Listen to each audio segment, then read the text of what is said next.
Okay, good morning, everyone. How are we doing today? First week, not too bad, even if you have to be at class at 9 a.m. Oh, for the slides. First slide of each slide deck has the tiny URL you can use to get to the slides, and that'll usually be up before class starts. The other way you can get access to the slides is through CAT courses. On the schedule here, you go down to the table, and you have to scroll over to the right to be able to see it, depending on like how wide your screen is and stuff. The slides will always be linked here. And then as the lectures get recorded, I will post the links to those here. And I'm going to go ahead and make them public since it will only be my voice on them. And I will have, I have a designated channel set up for the recordings, and I will create a specific playlist for this class and have things named by like date and topic and stuff like that. So hopefully it'll be easy to navigate to the lecture you want to check out again. Okay. Here's the JAGCAT. He is reminding me to record, and I've already started recording, so we're good there. We had a bunch of folks register for the class since Tuesday, which is great, although a lot of folks still aren't here.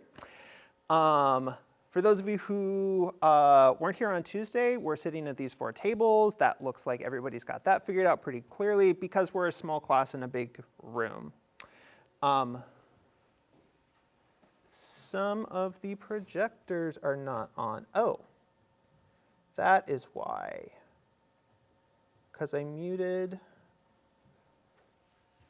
my video, and I forgot to turn on the displays at your tables. Okay, those will be on in just a second. If you weren't here on Tuesday, to get up to speed in the class, you haven't missed much because you just missed the first day, which was basically just going over the syllabus. Check the syllabus, check the schedule on CAT courses. That is, you go to the front page on CAT courses, the schedule's right here. This is sort of the layout of the whole course. In addition, make sure you read the syllabus. It's not super long. It is not super exciting, but it's also not super long. And check with me if you have any questions about how things like grades work, because this class is rather different from a typical class which has like points, and you need to get a certain share of points. So read the syllabus. Check with me if you have any questions about that. All of the readings are linked on the schedule, and I need to turn off my notifications. All of the readings are linked on the schedule, so you just need to look to see what are we doing next week? What should I read next week?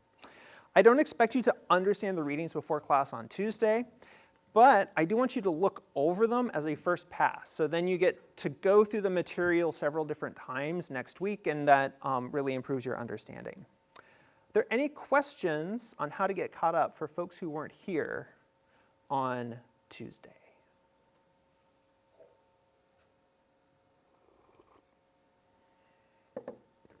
Okay, very good. So last time we started talking about arguments and debates, and we want to use a specific way or specific definitions of these two terms, argument and debate, in the context of this class. Often we use these terms to mean sort of angry, emotionally loaded yelling at each other, but that's not how we're understanding argument and debate here. Take a second in groups, if there are new folks, take a second to do introductions, and then see if you can recall, or just look at the next slide, the definitions we introduced for these two terms, argument and debate. We'll take a minute or so for folks to do that.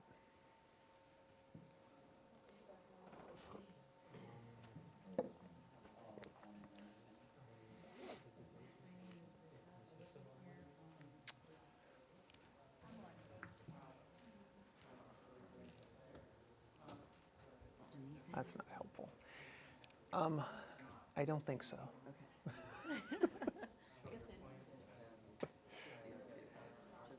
Yeah.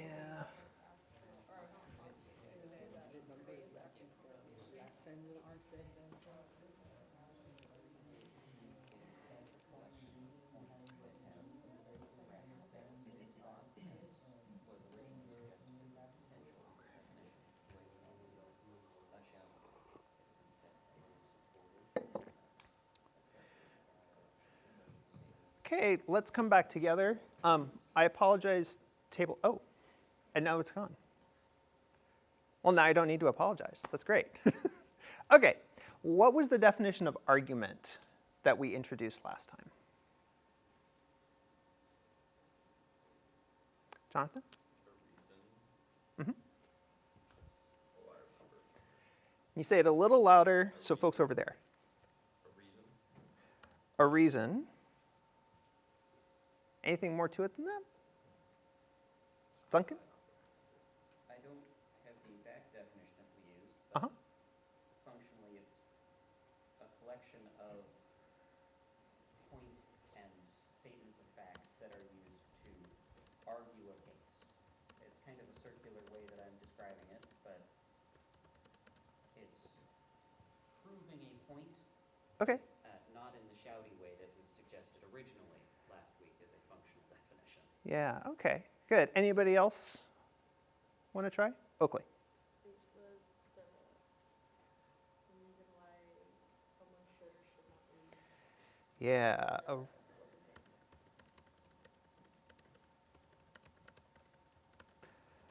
That's closer. Duncan's, you were on the right track. I like Oakley's because Oakley was closer. That's the only reason I cleared it off. Debate. How do we define a debate?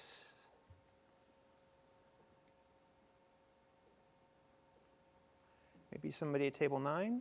Alexa? This is the actual conversation they're having. They're debating the points or each of their own conclusions on why something should or should not happen. I guess whatever the topic is about. Good. Conversation. You were a little quiet for part of that. It's the conversation between the conclusions that the topic, I guess, that the two people are debating about. Yeah, that's not too far off. So these are my definitions. An argument is a set of reasons why someone should do something or believe something. So not just about, what do we have back here? Yeah, so not just about belief, we can have arguments about what we should do or like what a policy should be rather than just what we might believe. And a debate, I understand as an exchange of arguments or reasons among two or more interlocutors. So a debate goes beyond just a conversation. You know, you can have a conversation where one person says, this is my view, and the other person says, this is my view. And you can have different views. A debate goes beyond that because it's about exchanging reasons why we hold the views that we do. Does that make sense? Any questions about those two concepts? Okay. So this way of thinking about debates is a little bit more than conversations, fits in with a distinction I like to make sometimes between argument and mere disagreement. So again, we have our definition of argument as a set of reasons why someone should do something or believe something. When we say mere disagreement, we mean that two people disagree about an issue in some way or another, but there's no reasons why, and there's no engagement between those different views. So let's consider an example of, in this case, a policy proposal. The legal drinking age should be 18. Can we come up with some examples of reactions to this policy proposal that are mere disagreement? They're not about giving reasons, they're just about having a position, pro or con, on this issue. Is that clear enough we can move into groups for a minute to brainstorm those? I see nods, yes. Okay, so in groups at your tables, see if you can come up with examples of reactions, one pro, one con, to this proposal that the legal drinking age should be 18. First, reactions that are mere disagreement or mere agreement with the idea. And then examples of reactions, pro or con, that are arguments, that are giving reasons for and against. Okay? take a few minutes on that. I don't think we should lower the drinking age to 18.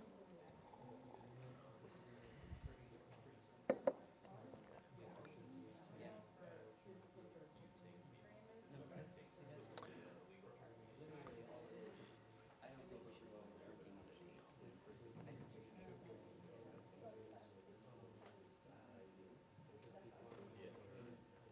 say either conduct should drink, it's probably not the best idea. An outside case, people argue drinking age should be lower to 18, people should not.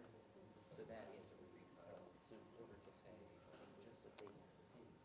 Okay, let's come back together. So, pro or con, either disagreement or mere disagreement or argument, what are one or two of the reactions that your table discussed? Maybe let's start with table 3. For the agreement, we just said someone could say, yes, the drinking age should be 18. Yeah. Mere agreement. All of their adding is yes. Okay, good. Other reactions that we can fill in here.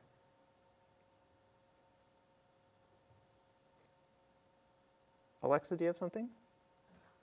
The con should just be no, I don't agree that the drinking age should be 18. Yeah, good. Okay, now how about arguments, pro and con? Maybe table 2 or table 8? Duncan?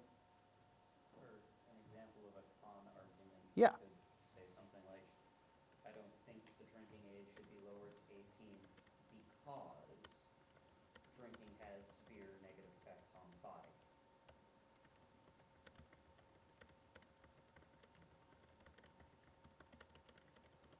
Good. I'm just going to include like the reason part here, okay? This is giving an argument or reason why the drinking age shouldn't be lowered. So to fill it in, the last thing we need is a pro argument. Maybe somebody at table 8? Jack? I think the drinking age should be 18 because it's the age majority in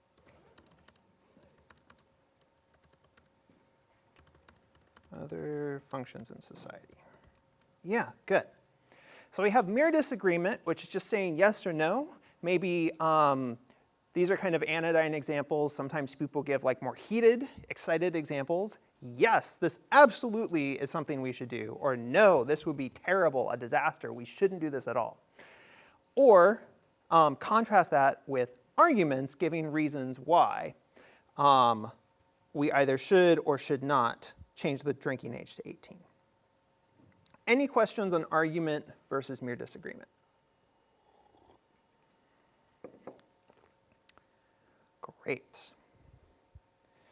Okay, so our major units for the course are structured into rules. These are, you can think of them as steps, or you can think of them as tools that you can use. In later units, these will be tools that we can use to analyze specific kinds of arguments. So for example, we're going to be looking at appeals to expertise, and we're going to have a really detailed breakdown of how you assess whether or not someone is a trustworthy expert. And the rules are going to be all about like picking that apart in different ways. In this unit, we're just introducing some basic general tools for working with all kinds of arguments. So our first rule is to resolve premises and conclusions. We have this definition of argument as the reasons given why someone should do or believe something. I've reordered it slightly in ways that will make sense in just a second. But the idea with argument is reasons why someone should do or believe something. The premises of an argument are the particular claims that give the reason why. So I've colored that in blue, and we're going to stick with that color coding all day today. The premises are the reasons why, and the conclusion are the something that someone should do or believe. So here's an example. While performing an autopsy on a dead sea turtle, Dr. Stacy found shrimp in the turtle's throat. Sea turtles can only catch shrimp if they are stuck in nets with the shrimp. Therefore, the dead sea turtle was probably caught in a net. So this is an argument. It has reasons why we should believe that the sea turtle was probably caught in a net. Now that the bit about the sea turtle was probably caught in a net, that is the something that this argument wants us to believe. Okay, so this is the conclusion. The dead sea turtle was probably caught in a net. And I always get the colors mixed up. It is this one we want. Okay, coloring that red to indicate it's the conclusion. This sentence right here is one of the premises. See, I always get that wrong. I want that. There we go. Sea turtles can only catch shrimp if they are stuck in nets with the shrimp. So this sentence is a premise. It's a reason why we should believe the dead sea turtle was probably caught in a net. It's not the only premise, though. This premise can't stand by itself. We also need the information that Dr. Stacy found shrimp in the turtle's throat. And again, I'm terrible at this. I've only been doing this like 6 years in a row. So this argument has two premises, two reasons put together to support the conclusion about the dead sea turtle. One premise says that Dr. Stacy found shrimp in the turtle's throat. The other premise says that sea turtles can only catch shrimp if they are stuck in nets with the shrimp. And then we get the conclusion, the dead sea turtle was probably caught in a net. Questions about this?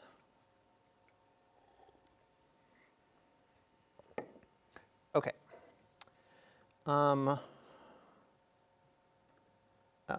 Let's do this.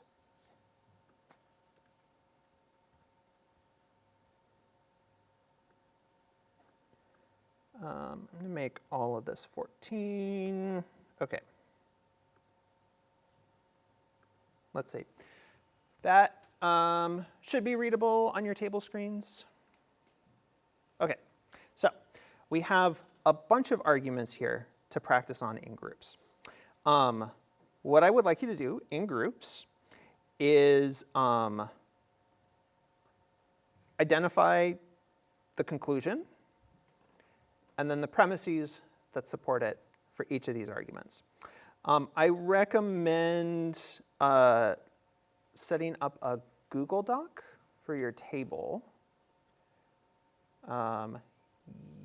Yes, actually, let's go ahead and do, oh, crap, how are we going to do this? I forgot how I've done this in the past.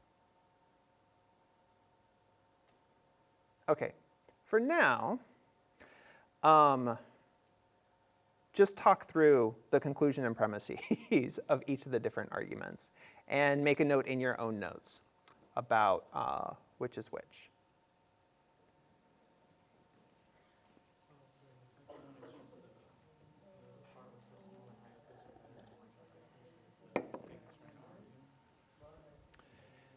That's how I was able to do it in the past.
why it's the last one on the slide.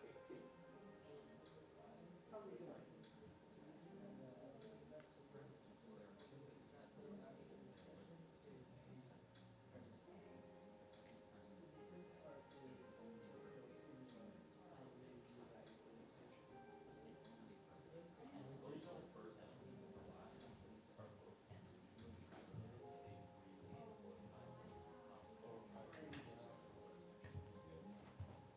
What I think is the first sentence of the force, force, that is an opinion, and also the last part, we must force matters to by exception.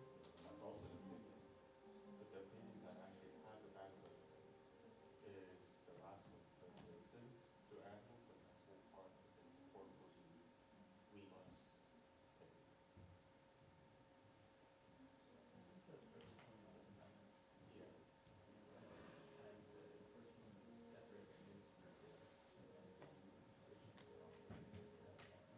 the sole thing is basically given that there's something else to, we must resort to force How about you all? You just came in. because the persuasion. You too? How are you doing? You're good? Are we about ready to come back? Okay.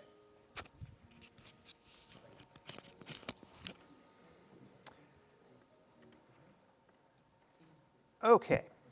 So we went over number one together. Well, really, I did, and you watched. How about number two? What's the conclusion of this argument? Duncan? The conclusion is that smaller high schools are better than larger high schools. Mm-hmm. Damn it. I need keyboard shortcuts for these. Okay. Good. Conclusion of this argument is that smaller high schools are better than larger high schools. How about the premises? Where are the premises for this argument?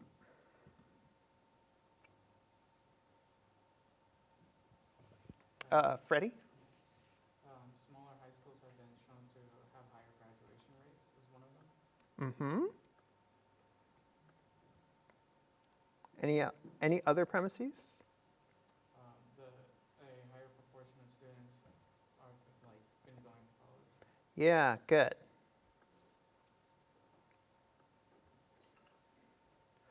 We aren't going to make a big deal in this unit about splitting up complex premises into smaller bits. But this one can be split into two parts, right? There are two ideas here. One is that smaller high schools have been shown to have higher graduation rates. So there's a claim about the higher graduation rates here. And then there's a separate claim about students going on to college. Okay? So we can treat these as two separate premises. But for the purposes of this first unit, we could also just lump them together into one big premise that combines them together. On a quiz, for example, you would get full credit either way. Okay, good. How about that last sentence? Is that a premise?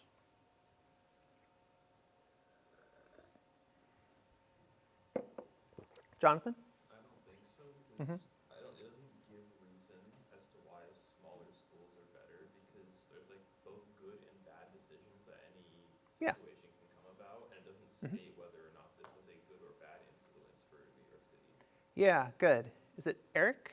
Yeah, Eric. I actually oppose that claim because by setting an example that already gives that this sort of support by, that someone else did this, Mhm. you can also trust this. Okay. Did everybody over here hear that? No. Could you say that again, Eric? A little louder. You need to fill up this whole big room. Yeah, so basically what I said is I don't get that because by setting an example over here by New York City, it basically gives a sort of support by someone else also made this same decision.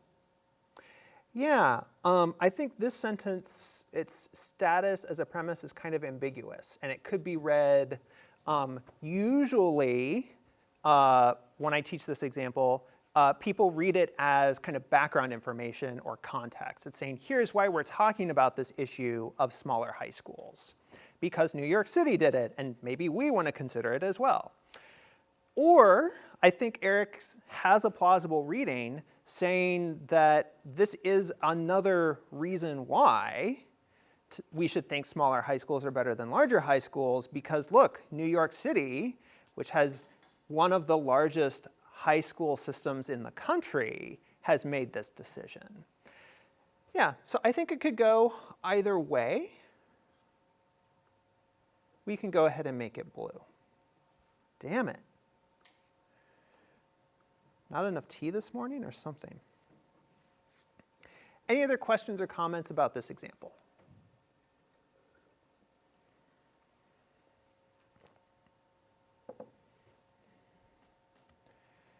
Okay. Number 3, short, sweet. Somebody want to give me the whole answer for number 3? Oakley. Segregation is really long would be for reasons why the premises, the conclusion would be, I messed those up. Segregation is morally wrong would be the conclusion. Yeah, good. And then the reason why the premises would be reduced to some persons to the status of things. Yep, just like that. Any questions about that one? Eric. Isn't this argument not a complete argument?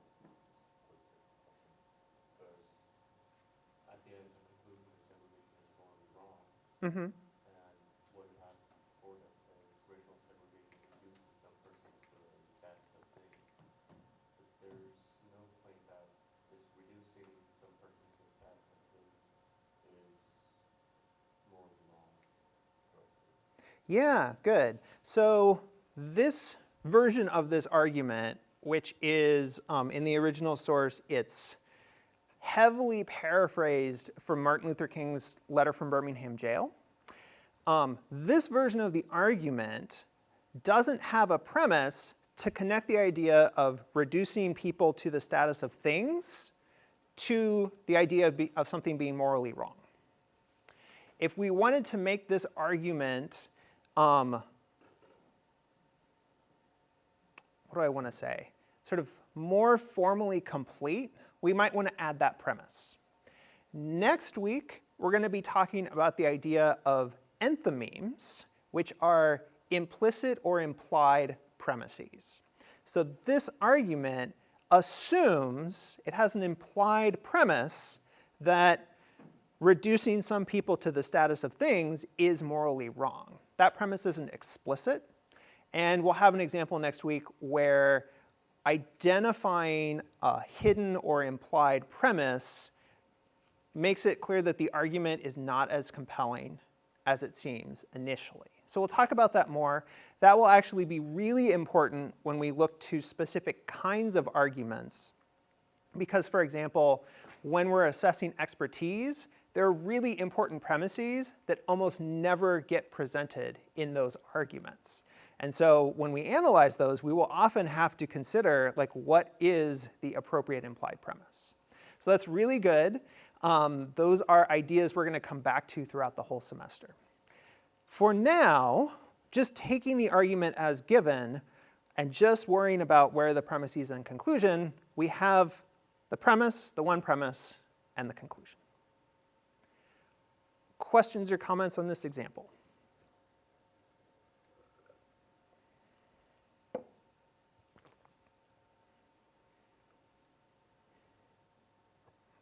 Okay.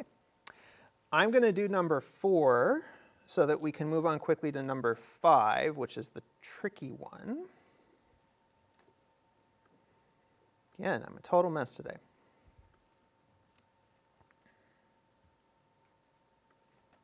There we go. Conclusion, professors shouldn't give their students grades on their assignments because, premise, grades create bad incentives and they don't provide useful feedback. This is another one we could break it down into 2 different premises, grades create bad incentives, and 2, grades don't provide useful feedback. We could also just lump them together as one.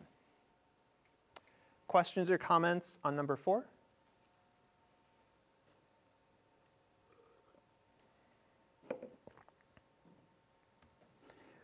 Okay, number 5, the tricky one.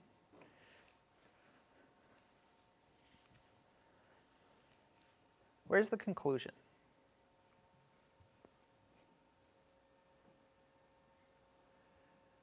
I want to hear from someone who's quiet. Oh, I didn't even realize you were here. What's your name? Ayush. Nice to meet you. I'm Professor Hicks. Ayush, where's the conclusion of this argument? We must resort to force when we cannot settle matters by discussion. Good. We are going to talk in like 2 minutes about, well, it might be more like 5 for this one, about how you can track down the conclusion. But this is the conclusion. The conclusion of this argument, the thing that it's trying to convince us of, is that we must not resort to force. We must resort to force only when we cannot settle matters by discussion. How about the premises of this argument?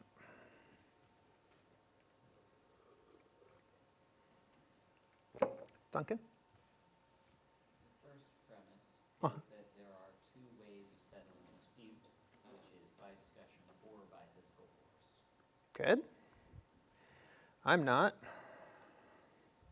Okay, so we got one premise there. Any other premises? Duncan?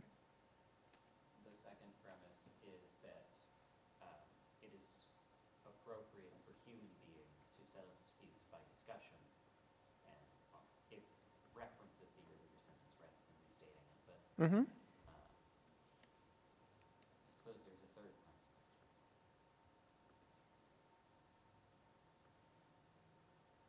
The second way is appropriate for animals. Yeah.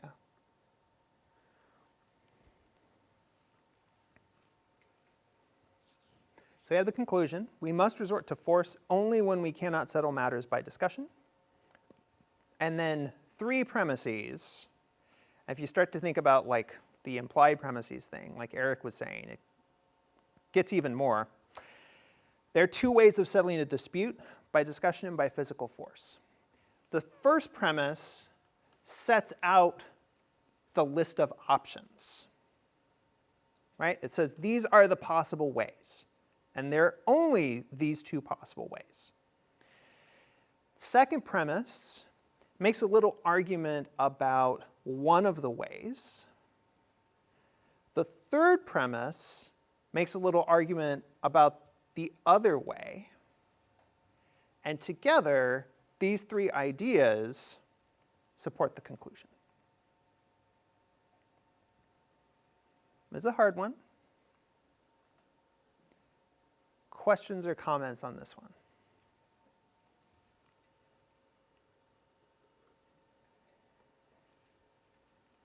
So regarding the aforementioned implied premises, I do want to confirm something because I was thinking about what it would be after you mentioned them here. Assuming that all of the premises provided are just axiomatically true, they are just true statements, is the implied premise, instead of my initial thought being that it is better to act as humans than it is to act as animals, would it be more accurate to say that the implied premise, if we just assume that all of the premises here are true by default, is that we are humans? Because if it's already just defined to be appropriate, would that be a more accurate thing than saying it is preferable to act as humans than animals? Yeah, good.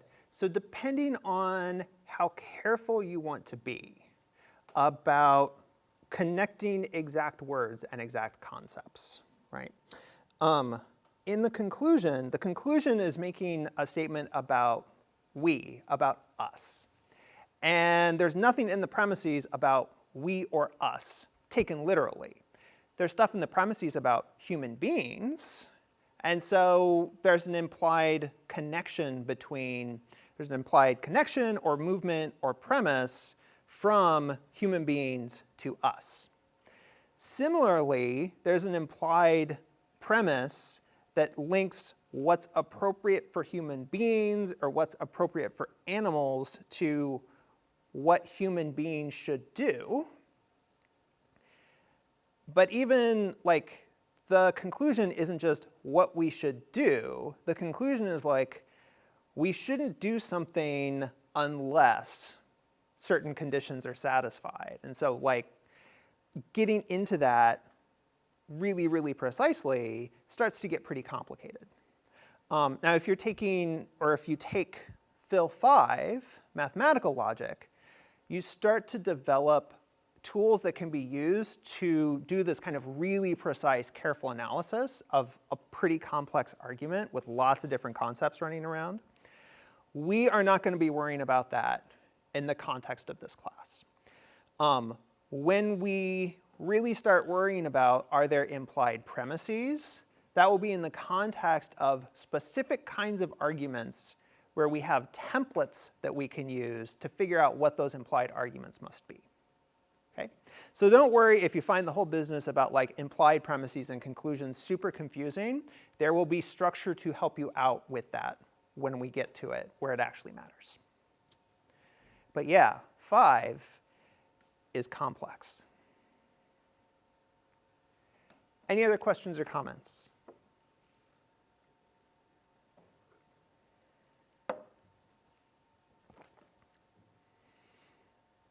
Okay, so now that we have some experience identifying premises and conclusions, unless you were really good about doing the reading, you probably were just kind of going on sort of instinct or intuition or something like that as you were identifying premises and conclusions.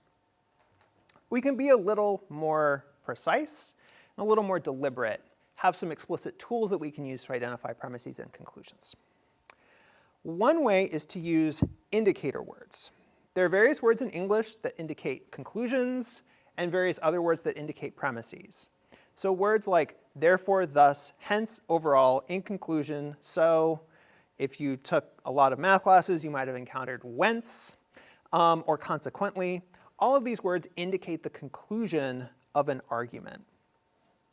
In the dead sea turtle example, which is down here in this box, probably should have colored these.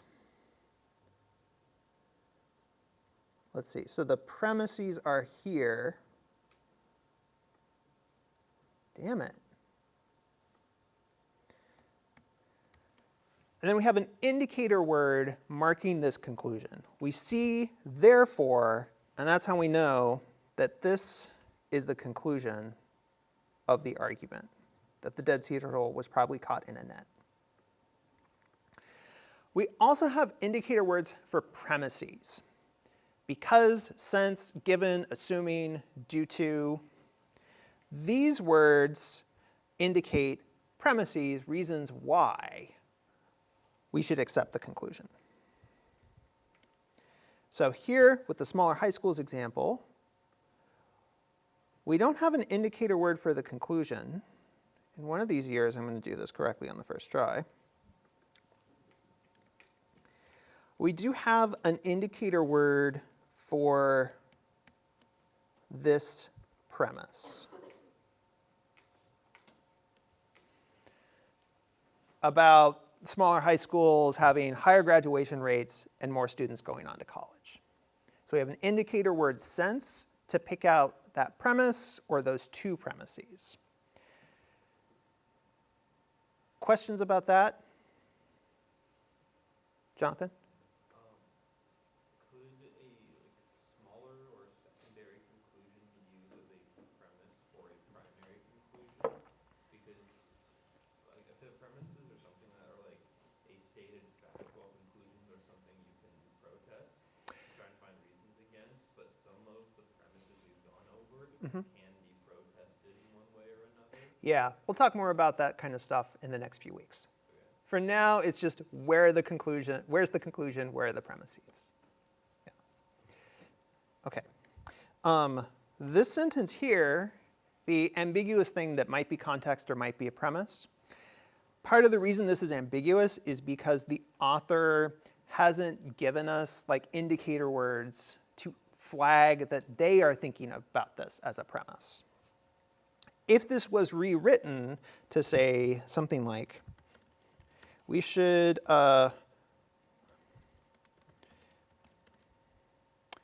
It's also, how do I want to rewrite this?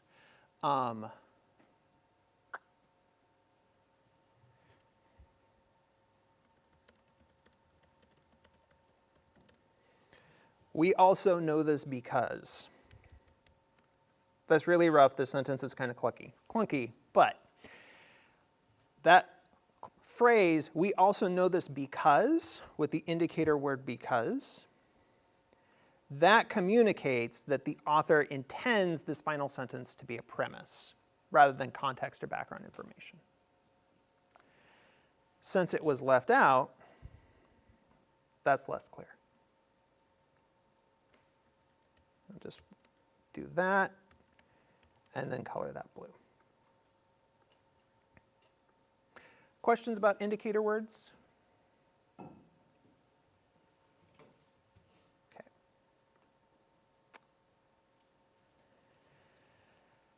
The other way you can find the conclusion is by asking, what is the take-home message of this argument? And I think, so this right here, the top argument here is number 5 from our set of examples. This doesn't have, well, it has a premise indicator word right here,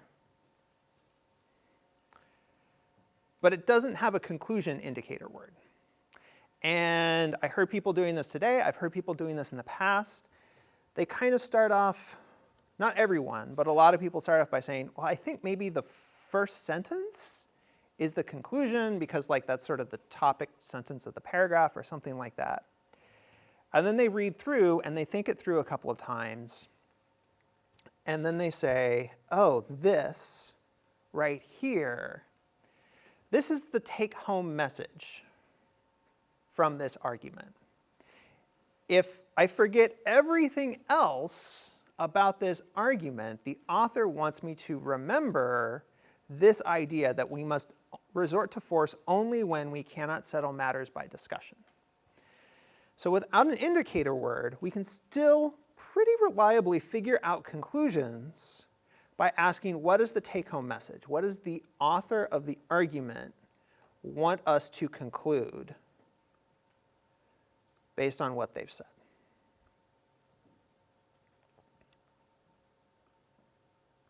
Let's try that here. Some people buy college degrees on the internet because they're trying to pretend that they went to college. That's a waste of money since it's easy to make a college degree on your computer, and a degree that you make yourself is just as good as a degree that you bought on the internet. This argument has a trick designed to make you stumble over an indicator word that's actually completely irrelevant to the argument. It also doesn't flag the conclusion with an indicator word. So, let's start by asking, what is the take-home message? What idea does the author want us to take away if we forget everything else? Think about that for a second and check in with your table.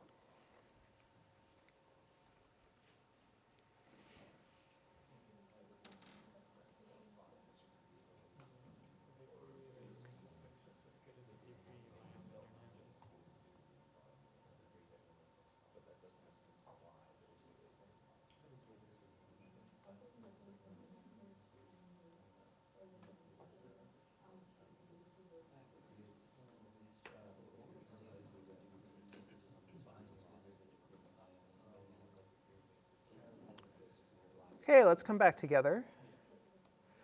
I want to hear from somebody who's been pretty quiet today. What do you think is the conclusion of this argument?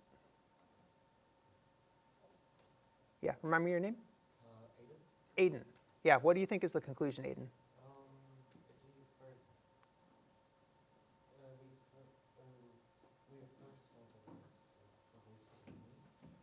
It was a little hard for me to hear what you just said. I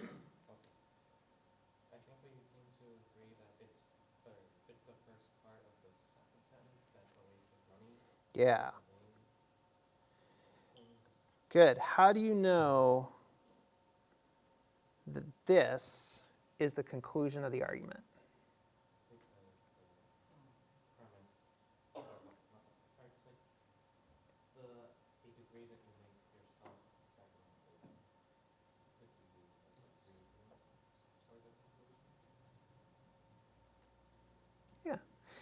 this is the overall point that the author is making here, right?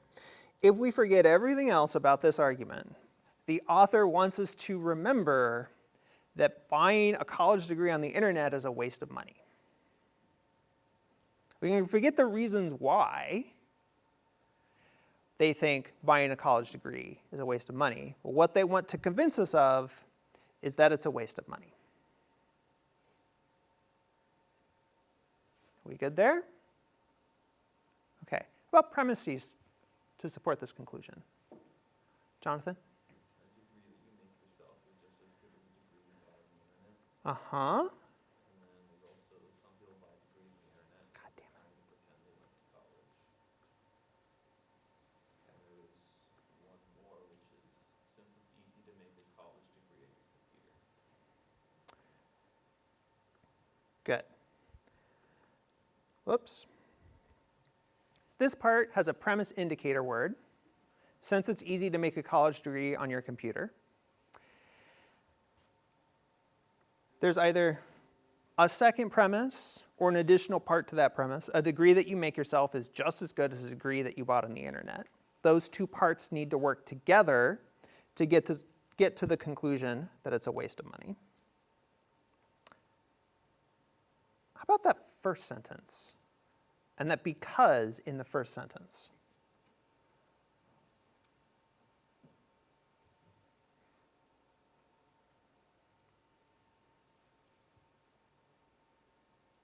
Jonathan? I don't think of that because as an indicator of like a premise to the conclusion, because it's more of a premise to that first part of that sentence to elaborate upon it instead of giving reason to their claim. Yeah. This because is giving an explanation, roughly a causal explanation for something that's observed. Right? We observe some people buying college degrees on the internet.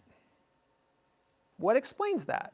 Well, that's explained by their desire to pretend that they went to college.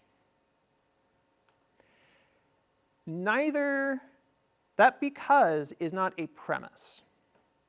They're trying to pretend that they went to college isn't a reason to believe that some people buy college degrees on the internet. It's not evidence that people buy college degrees on the internet. It's offering an explanation for why we see this, for an observation that we make. So this because is tricky. Because can be tricky in these kinds of cases. Because we use because sometimes to give a justification or reasons why we should believe or do something. But in other cases, we use it to give an explanation, which is not a reason why you should believe that some people buy college degrees on the internet. It's a subtle one, it's a tricky one. It's okay if that one's a little bit confusing. The thing to take away from this example is that even without indicator words, we can identify the conclusion of an argument by looking for the take-home message. What is it that the author is trying to convince us to do or believe? Duncan. So I wanted to request for a bit further elaboration on that distinction you made in the usage of because as a explanation versus as a tool to then lead into a premise. Because I would agree with the fact that the author of this paragraph is not trying to communicate to us a reason for which we should buy college degrees off the internet. Mm-hmm. But would it also be a fairly accurate understanding to state that he's communicating the argument that somebody else uses? Because yes, it is a causal relationship. It is the explanation we can see for somebody else's behavior. Mm-hmm. So their behavior, they are making the case to themselves. The hypothetical some people here make the case they should buy a college degree on the internet for the reason of they want to pretend that they went to college. So is it strictly a causal relationship or a representation of another group's argument that the author is not personally Yeah, that's an interesting question. Giving explanations of human behavior can be tricky because, like, the actual causes of our behavior can be quite different from what we intend to do. And what we intend to do can be quite different from the justifications we give. So there's like the causal explanation of our actions, the intentions of our actions, and the social justification for our actions. Those three different things can come apart and work in different ways. And this is not a class where we're talking about that. The tricky thing about because here, okay, next week, we're going to start talking about the idea of support, the idea that premises support a conclusion. And the idea there is that premises should provide evidence for a conclusion. The idea that people are trying to pretend they went to college doesn't provide evidence that people are buying college degrees. We find that out in a completely different way from trying to either explain or justify their behavior. If we want to see, do people buy college degrees on the internet, we look at, oh, here's some websites that sell college degrees on the internet, and here's, they report, they sold to 10,000 people this year or whatever. That is evidence that some people buy college degrees on the internet. Nothing there about explaining why people do that or trying to justify that. The second part of this first sentence,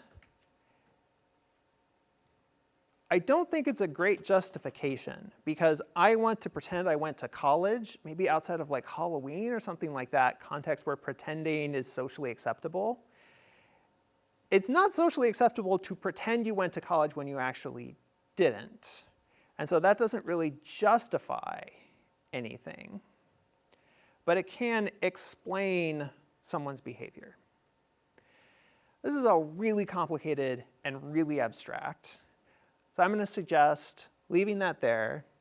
If you want to think more about like the causes of human behavior versus justifying behavior versus explaining that behavior, like come and talk with me individually. Or Polyphony, as a cognitive scientist, probably also has some interesting perspective. You can talk with her about that individually. But I want to table this right now, and I think we have 2 more slides to get to. I'm going to get through that. Okay? Any final questions on the idea of finding conclusions by looking for the take-home message?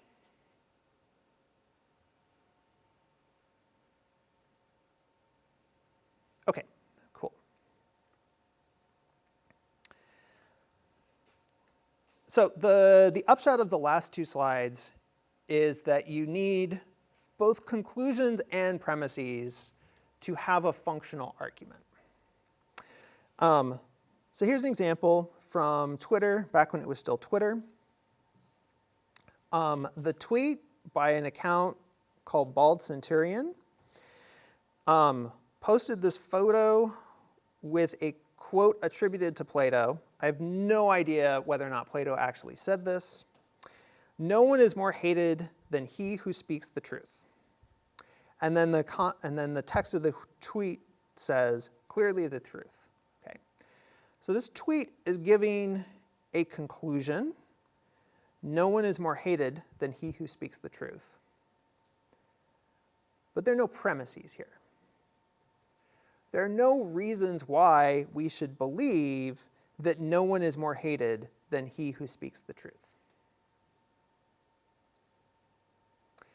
If we're trying to analyze this argument, we can identify a conclusion, a message that this person wants us to take away, but we don't have any premises. We don't have any supporting reasons or evidence that we can latch onto to try to evaluate that conclusion. We would have to construct the argument on our own. So on the one hand, you need both, because a conclusion without premises doesn't give us a reason. We aren't given a reason why we should believe no one is more hated than he who speaks the truth. Here's one in the other direction. So this is a tweet also from a couple years ago when Twitter was still Twitter, from the journalist, commentator, Matthew Iglesias. When universities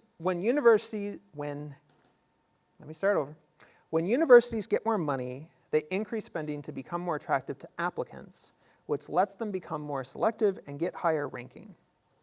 I think maybe higher rankings. They don't deploy resources to educate more kids or to become more diverse. Where are we at with time? Oh, okay. So take a few minutes, read this over again. Try to figure out what his conclusion is.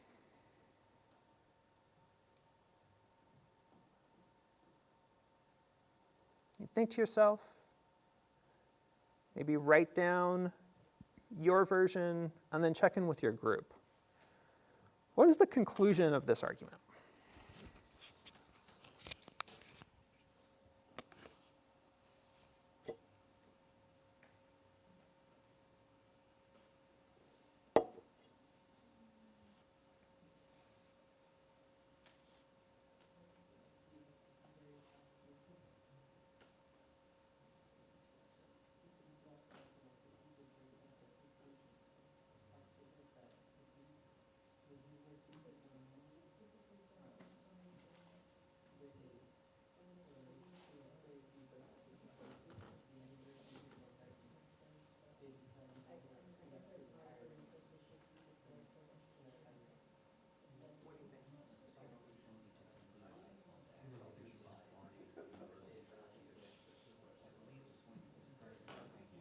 What are some possibilities?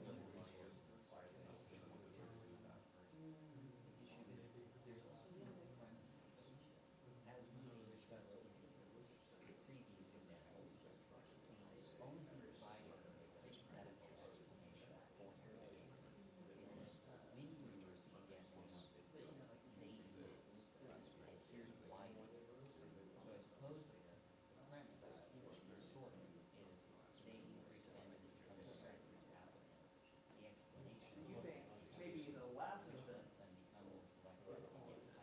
and you think maybe the first sentence, or like, when universities get more money, they increase spending to become more attractive to applicants. That part, you think might be the conclusion? I was just gonna say that was like for the universities who are like focused on ranking, that receive more money are doing it to like improve the school or the education. It's just to further improve their ranking. What if we use the take-home message heuristic? What take-home message does he want us to get from this? Yeah, I think take home lessons, right? Is it?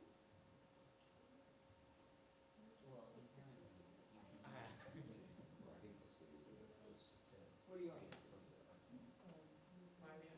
I mean, it can be the first sentence too, or like take home. I guess I'm barely liking this too.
So what's the conclusion here? Double check our time. We've got 2 minutes. What's the conclusion? What is Iglesias' conclusion here? Oakley, do you have something? We were kind of speculating that it was they want to deploy resources to educate kids or to become more diverse, but we're saying that the way it's structured, Uh-huh. it could kind of be like, not necessarily jigsaw, but if you word it differently, there could be a different conclusion there. Okay, so I think a few people see the last sentence, they don't deploy resources to educate more kids or to become more diverse. They say, and maybe it's something like, oh look, that's sort of separated out from the rest of the tweet, it's the last thing. Maybe that's what the conclusion is supposed to be. Duncan? So, as was being briefly mentioned, part of the problem with identifying that as the conclusion is that a lot of this is almost a conclusion throughout the entire tweet. So you could argue that the main Uh-huh. point that we had here was when universities get money, they spend it to do X, and then an explanation of that behavior. And then the conclusion is that because they're doing this, this isn't the course of action. However, note that the they increase spending is phrased the same way as they don't deploy resources. Okay. So you could kind of switch those around and you'd still get a conclusion at the end of they don't do X. Because weirdly, there's not even really any evidence presented here. It's just asserted that they do things, and then as a consequence of doing some things, there's other things also. Well, there is evidence, right? They increase spending to become more attractive to applicants. That is evidence of something that might or might not be that last sentence.